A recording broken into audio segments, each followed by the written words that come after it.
ታውቃላችሁ? የውሃ ባህሪ በጣም ብዙ ጊዜ የምናውቀው በተፈጥሮ የምናውቀው ውሃ ነፍስ ሲዘራ ህይወት ሲያስቀጥል ከአየር ቀጥሎ ወሳኝ የሆነ ነገር ሆኖ ሲያገለግለን ነው አይደለም? ግን ይሄንን ውሃ እስከመቼ ነው ካላችሁ በእኛ ቁጥጥር ውስጥ እያለ ነው።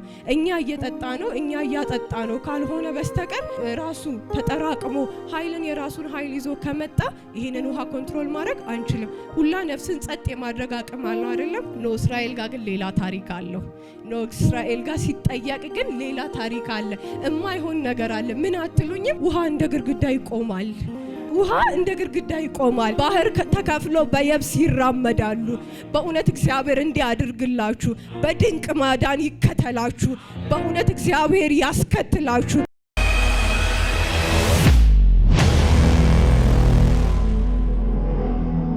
ክብር ለአምላካችን ለእግዚአብሔር ይሁን። አሁን ሁላችንም የእግዚአብሔርን ቃል የምንሰማበት ሰዓት ነው። ዛሬ በጣም የሚገርም ሰርፕራይዝ አለኝ። የአምላካችን የእግዚአብሔር ስም ለዘላለም የተባረከ ይሁን። ምን ነው ፈራችሁ? አይዟችሁ፣ አያልቅም እንደ እያላችሁ ነው። አያልቅም፣ ይቀጥላል። እስኪ ይቀጥላል በሉ። ዛሬ የእግዚአብሔርን ቃል የሚያካፍለን ሰው በመካከላችን አለ። ያንን ሰው ልጠራ ነው። በጣም ከጓጓችሁ ነው የምጠራው እና ጌታ በአገልግሎቴ ከሰጠኝ ከመንፈሳዊ ልጆቼ ፍሬ አንዷ የሆነችው ብላቴና ዛሬ ታገለግለናለች። ኢየሱስ ክርስቶስ ጌታ ነው። እግዚአብሔር ይችላል። እሺ ይችላል በሉ። ድገሙና በሉ። ነህምያ ሲናገር እንደዚህ አለ። እኛ ባሪያዎቹ ተነስተን እንሰራለን፣ የሰማይ አምላክ እግዚአብሔር ምን ይልልናል? እና ለመስራት ለተነሱ ሰዎች እግዚአብሔር መከናወንን ይሰጣቸዋል። እቺ አሁን የምታገለግለን ብላቴና፣ አሁን የምጠራላችሁ ብላቴና እግዚአብሔርን የምትወድ የምትፈራ፣ የእግዚአብሔርን ጸጋ የእግዚአብሔርን ሰዎች የምታከብር፣ ጨዋ ታማኝ፣ ለሰውም ለእግዚአብሔርም በቃ ጨዋ አልኳችሁ። በቃ የመጨረሻ አማርኛ ጨዋ፣ እግዚአብሔርንም ሰውንም የምታከብር፣ እግዚአብሔርንም ሰውንም የምትፈራ፣ በእውነት በጣም መንፈሳዊ ነገሯ እምቀናባት፣ እኔ እንኳን እምቀናባት። ምናልባት እዚህ ቤት ስትመጣ ለመጀመሪያ ጊዜ የጌታ መንፈስ ሲናገራት ከሰማችሁ ስንቶቻችሁ ታስታውሱ እንደሆነ አላውቅም። ያንን በህይወቷ ላይ ዴይ ቱ ዴይ በቃ ፕራክቲስ ስታደርገው፣ ልተገብረው፣ ልትሰራው ስትጥር የማያት ትጋት በፍጹም የማይጎላት፣ በእውነት ነው የምነግራችሁ፣ አለማወቋን የማትሸሽግ፣ ይሄን ነገር አላቅም ብላ የምትጠይቅ። ክብር ለጌታ ይሁን። እግዚአብሔር እንደዚህ አይነት ትውልድ በምድራችን ላይ ያብዛልን። ክብር ለጌታ ይሁን። ስለዚህ የወንጌል ብስራት ቤተክርስቲያን በብዙዎች ተባርካለች። እግዚአብሔር አምላክ ክብሩ ይስፋ። ግን በቃ እግዚአብሔር በጣም ሊገልጣቸው ካሉት ልጆቼ መካከል አንዷ ነች እቺ ልጅ። አታጨበጭቡም ለጌታ? እስቲ በሷ እንድንገለገል የምትፈልጉ ደስ የሚላችሁ ሰዎች እጅ ያሳዩኝ እስቲ። በስማም ጠቅላላ እሷ ስትወጣ ስታዩማ ልትቆሙ ነው ማለት ነው። እና ጌታ ስለሷ በጣም ይባረክ። ቃልዬ ወደዚህ ትመጫለሽ። በጭብጨባ ሸኙልኝ።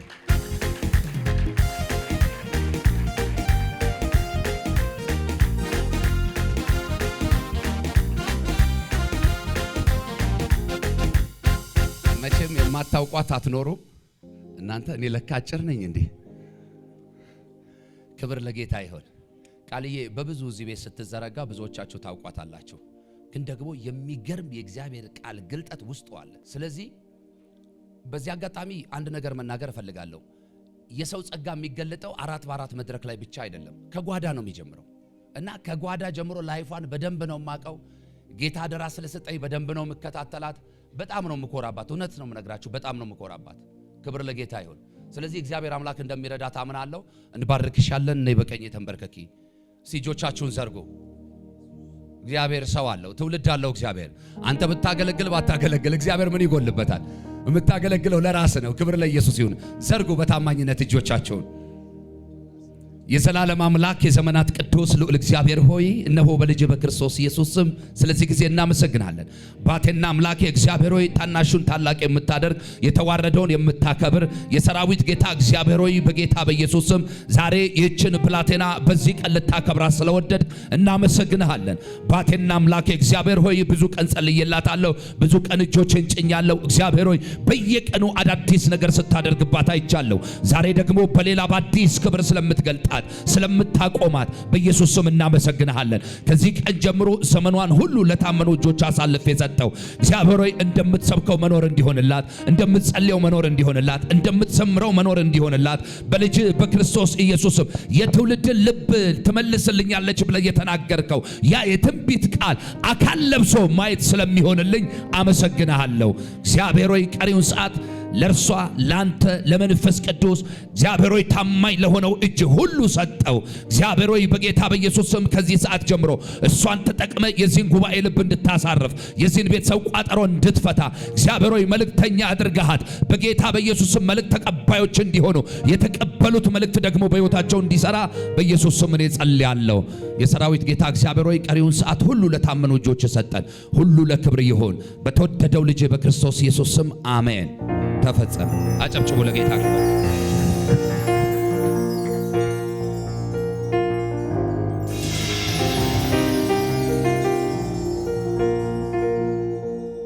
ክብር ለእግዚአብሔር ይሁን። አሜን።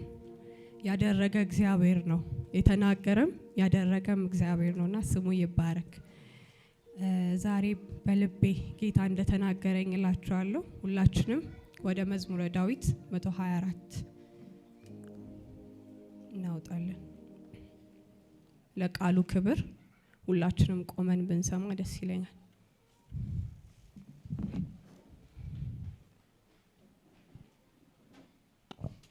በጌታ በኢየሱስ ስም አነበዋለሁ። እግዚአብሔር ከኛ ጋር ባይሆን እስራኤል እንዲህ ይበል። እግዚአብሔር ከኛ ጋር ባይሆን ሰዎች በእኛ ላይ በተነሱ ጊዜ፣ ቁጣቸው በላያችን በነደደ ጊዜ በዚያን ጊዜ ሕያዋን ሳለን በዋጡን ነበር። በዚያን ጊዜ ውሃ ባሰጠመን ነበር፣ በነፍሳችንም ላይ ፈሳሽ ባለፈ ነበር። በዚያን ጊዜ የጎርፍ ውሃ በነፍሳችን ላይ ባለፈ ነበር። ለጥርሳቸው ንክሻ ያላደረገን እግዚአብሔር ይባረክ። ነፍሳችን እንደ ወፍ ከአዳኞች ወጥመድ አመለጠች። ወጥመድ ተሰበረ፣ እኛም አመለጥን። ረድኤታችን ሰማይና ምድርን ከሰራ በእግዚአብሔር ስም ነው። ያው ስብከቴን ከመጀመሬ በፊት ከእግዚአብሔር ከአባታችን ከጌታም ከኢየሱስ ክርስቶስ ጸጋና ሰላም ለእናንተ ይሁን። ቆይታ እንዴት ነበር ቅዱሳን? ሳምንታችሁ እንዴት ነበረ? አልተሰማኝም። እግዚአብሔር ይመስገን። አሜን። ይሄንን ክፍል ሳይ ያው እግዚአብሔር በልቤ ነብይም እድል ከሰጠኝ በኋላ በቃ ማለት ድንገት በሚመስል ሁኔታ ነው የተቀበልኩትኝና ግን ሳብሰለስል ለካኛ እንደዚህ ነን። በእውነት እግዚአብሔር ባይኖረን ኖሮ ለካኛ ቀርተን ነበረ፣ ትላንት ቀርተን ነበረ። እናም ያው መዝሙር 124 ሲጀምር እግዚአብሔር ከኛ ጋር ባይሆን እስራኤል እንዲህ ይበል ይላል አይደለም? ያው እንግዲህ ይሄንን መዝሙር የጻፉት ወይም ደግሞ ይሄ መዝሙር ዴዲኬትድ የተደረገው ዳዊት ውስጥ ቢሆንም ግን ይሄንን ጽፈት ዳዊት ከጻፋቸው መዝሙሮች መካከል አይደሉም። እነዚህን የሚሉት እስራኤላውያን ናቸውና ይሄንን መዝሙር በጣም ልዩ የሚያደርግብኝ ምንድነው ካላችሁ ከጭንቅ ጩኸት በኋላ የተዘመረ መዝሙር ነው። ያንን ምን ምልክት አለው ካላችሁ ከፍ ብለን 123ን ስናነብ መጨረሻ ላይ እንደዚህ የሚል ቃል አለ። እኔ በጣም ነው የምገረመው በእውነት።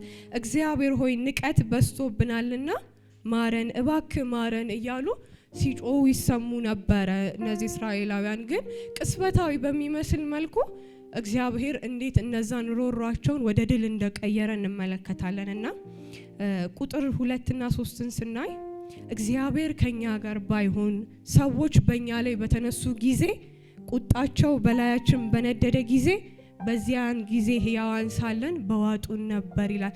እዚህ ጋር እስራኤላውያን እንዴት ነው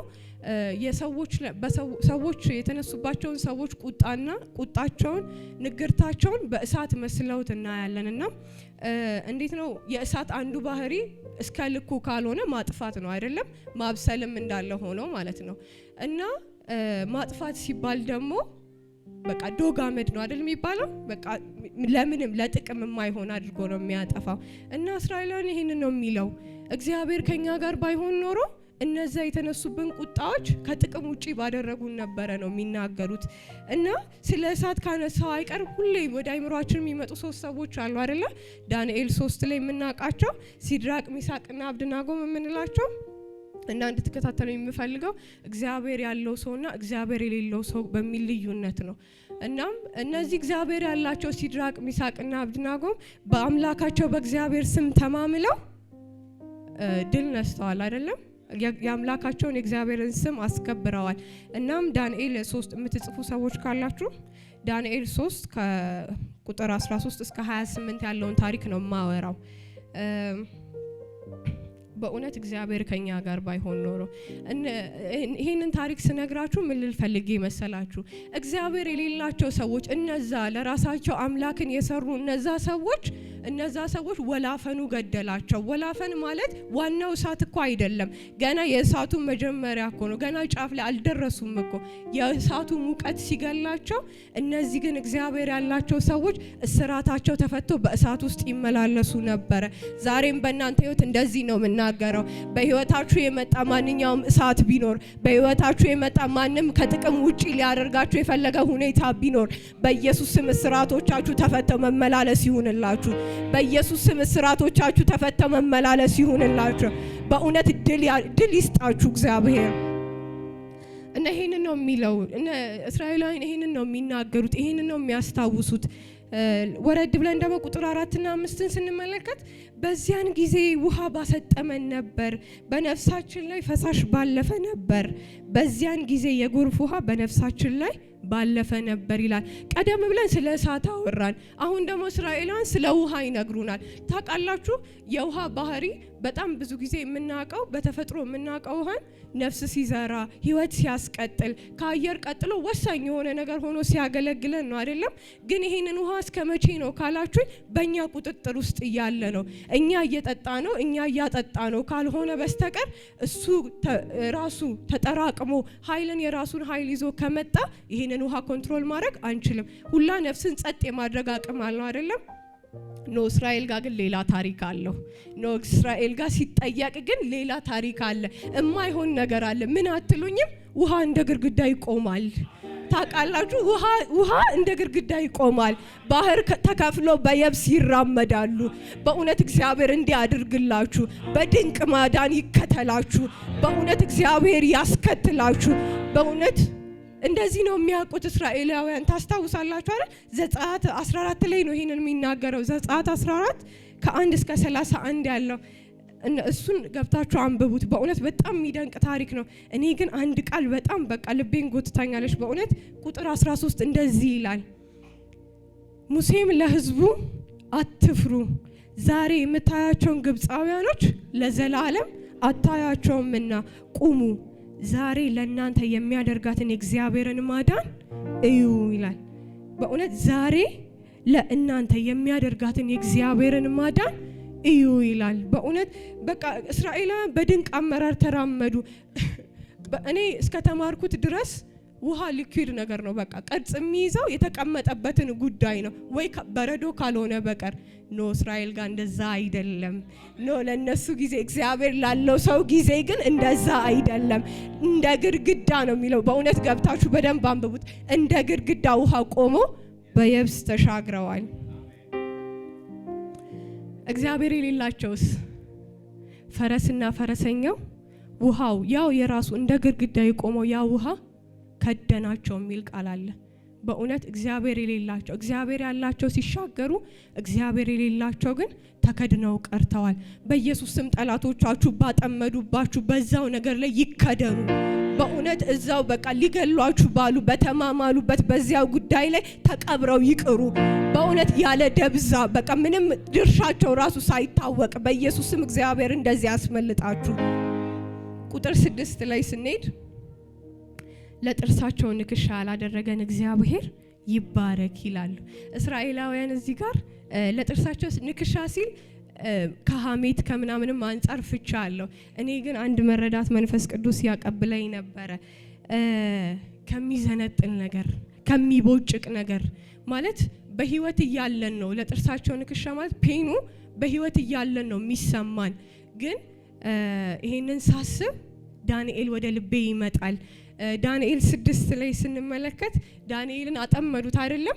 እነዛ እግዚአብሔር የሌላቸው ማለት ነው፣ ለራሳቸው አምላክ የሆኑ እነዛ ለነሱ ወጥመድ ነበረ። ለዳንኤል ግን ሌላ የክብር ምዕራፍ ነበረ። በእውነት እኔ በጣም ደስ የሚለኝ ይኸውላችሁ ዳንኤል ጥቅሶቹ መጨረሻ ላይ እነግራችኋለሁ። ዳንኤል 6 ላይ ቁጥር 23 እንደዚህ ይላል፣ ዳንኤልም ከጉድጓዱ ወጣ በአምላኩም ተማምኖ ነበርና አንዳች ጉዳት አልተገኘበትም ይላል። አንዳች ማለት ምንም ማለት ነው። ምንም ጉዳት አልተገኘበትም። ለምን ካላችሁ በአምላኩ ተማምኖ ነበርና። የዳንኤል ትምክህት ማለት የዳንኤል ከዛ ከአንበሳ ጉድጓድ ባይዘዌ ኖርማል አንበሳ አይደለም፣ የተራቡ አንበሶች ነው የሚለው ካስተዋላችሁ ማለት ነው።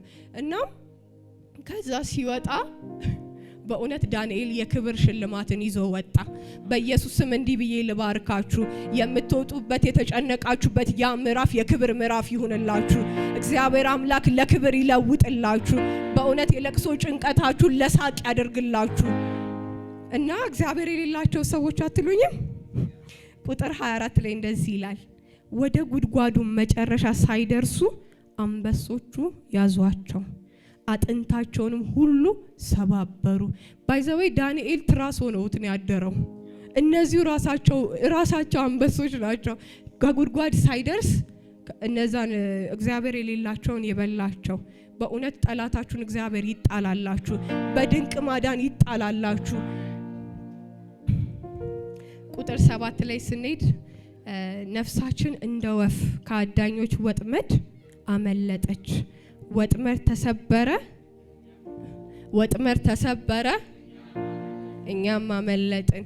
ወጥመድ ካልን አይቀር ወጥመድ ማለት እንዴት ነው? የአጥማጁ ህልውና ያለው የተጠማጅ ህልውና ያለው አጥማጅ ላይ ነው አይደለም? ሲያበላው ይበላል፣ ሲያኖረው ይኖራል። ካልሆነ ከዛ በቀር ግን በቃ ወጥመድ ውስጥ እንደተቀበረ ይቀመጣል ማለት ነው። ነገር ግን 3 ክስተቶች ሊፈጠሩ ይችላሉ። አንደኛ አጥማጅ በገዛ ፈቃዱ ሊለቅ ይችል ይሆናል። ግን ሊለቅ ከሆነ ለምን መጀመሪያ ይይዛል? ሁለተኛ አጥማጅ ሊሞት ይችል ይሆናል። ያም በጣም ሬር የሆነ ጉዳይ ነው። ነገር ግን 3ኛ ክስተት አለ። ምን አትሉኝም? ወጥመድ ይሰበራል። በእውነት ወጥመድ ይሰበራል። ሃሌሉያ። እኛ ዛሬ በክርስቶስ ሕያዋን ሆነን የምንኖር ወጥመድ ተሰብሮልናል። በእውነት ቃል ሲናገር ገላትያ 5 ላይ እንደዚህ ይላል፣ በነፃነት ልንኖር ክርስቶስ ነፃ አወጣን ይላል። በእውነት ቁጥር 8 እንደዚህ ይላል፣ ረድኤታችን ሰማይንና ምድርን በሰራ በእግዚአብሔር ስም ነው። ረዳታችንም ረድኤታችንም ሉዓላዊ በሆነው በዚያ አምላክ ስር ነው። በእውነት እና ግን እንደዚህ ልላችሁ ፈልጋለሁ። በእውነት እግዚአብሔር ያለው ሰው እንደዚህ ከሆነ፣ በእውነት እግዚአብሔር ከኛ ጋር ካለ፣ በእውነት እኛ ትላንትናዎቻችንን ማስታወስ ከቻለን በእንደዚህ አይነት ድንቅ አሰራር ተሻግረናል። በእውነት በእንደዚህ አይነት ድንቅ ማዳን አልፈናል። ትላንትናን አንርሳ። በእውነት ላስታውሳችሁ ፈልጋለሁ ዛሬ ቅዱሳን፣ ትላንትናችንን አንርሳ። ትላንትናን ያሻገረን ራሱ እግዚአብሔር ነው። ትላንትናን ድል የሰጠን ራሱ እግዚአብሔር ነው። በእውነት እና 3 ነገር ልላችሁ እወዳለሁ። ትላንትናን ያለፍነው በእግዚአብሔር ድንቅ ማዳን ነው። ትላንትናን የተሻገርነው በእግዚአብሔር ድንቅ ማዳን ነው። ደግሞ ድንቅ ማዳን ስል ማለት እያንዳንዳችሁን ብጠይቅ በጣም እርግጠኛ ነኝ ሰው ሊያደርግ በማይችለው በዛ ሁኔታ እግዚአብሔር ግን አሻግሮናል። ሰው ሊያደርግ በማይችለው እኮ አይደለም፣ ሰዎች ለኛ ለራሱ ለፈሩልን ለዛ ጉዳይ እግዚአብሔር ግን ረዳት ሆኖ ማዳን ሆኖ ግን ተሻግረናል። ሁለተኛው ነጥብ ዛሬን የምንኖረው በማይቋረጥ የእግዚአብሔር ምሕረት ነው። ዛሬን የምንኖረው በማይቋረጥ የእግዚአብሔር ምሕረት ነው። በእውነት ስለቻለን አልመጣንም ቅዱሳን። በእርግጠኝነት ምነግራችሁ ጉዳይ አቅም ስላለን እግሮቻችን አንድ ወደፊት ከዛ እያሉ ስላሉ አይደለም የመጣ ነው። ከዛ ይሄን ለብሼ ልውጣ ያንን ብዬ ስላልኩ አይደለም እኔ እዚህ የተገኘሁት። በእውነት ተኝቴ ቀሩ እንዳሉ አንርሳ። መራመድ ፈልገው ያልተራመዱ አሉ። ዛሬ እግዚአብሔር ሌላ እድልን ሰጥቶናል። እግዚአብሔር ሌላ ሹመትን ሰጥቶናል። በእውነት ስለ ዛሬ ስናስብ ትዝ እንዲላችሁ የምፈልገው ጉዳይ ዛሬን የሰጠን እግዚአብሔር ነው። ቅዱሳን እኛ የምናውቀው ባይዘወይ ዛሬን ሙሉን እንኳን እናውቀው ማለት በኋላ ምን እንደሚፈጠር አላውቅም። እናንተ ካወቃችሁ አላውቅም። ግን ለሰጠኝ ለአሁን ግን ታማኝ ሆነን እንኖርለት ለእግዚአብሔር። እኔ ደግሞ አንድ ነገር ይገባኛል። ሶስተኛው ነጥቤ ላይ ስመጣ ለነገ ደግሞ የመራመጃ አቅማችን ተስፋችን ራሱ እግዚአብሔር ነው። ታውቃላችሁ፣ ተስፋ የሌለው ሰው ነገን አይጠብቅም። በእውነት ዓለም ደግሞ ማለት ነው በጣም ትንሽም ቢሆን ሰላምንና ደስታን ምናምን ለመስጠት ትንሽ አቅም ልታገኝ ትችል ይሆናል። ግን አትጠራጠሩ፣ ዓለም ተስፋን አትሰጥም። በእውነት እግዚአብሔር ጋር ነው የኛ ተስፋ። የኛ ተስፋችን ያለው እግዚአብሔር ጋር ነው። ስለዚህ ወገኖቼ ሆይ ዛሬ ባገኘሁት እድል፣ ዛሬ ባገኘሁት አጋጣሚ እንዲህ ልላችሁ እወዳለሁ።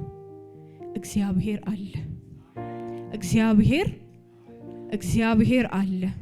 ለዛሬ ትምክት፣ ለነገ ደግሞ ኩራት ሆኖን እግዚአብሔር አለ። በእውነት ለልጅ እኮ ነው፣ ለልጅ ኩራት ሆኖን እግዚአብሔር አለ። እና እስካሁን ያወራሁትን በአንድ ቃል ስጠቀልል እግዚአብሔር ስላለ ትላንትን አልፈናል። እግዚአብሔር ስላለ ዛሬ እንኖረናል። እግዚአብሔር ስላለ ነገንም አንፈራም።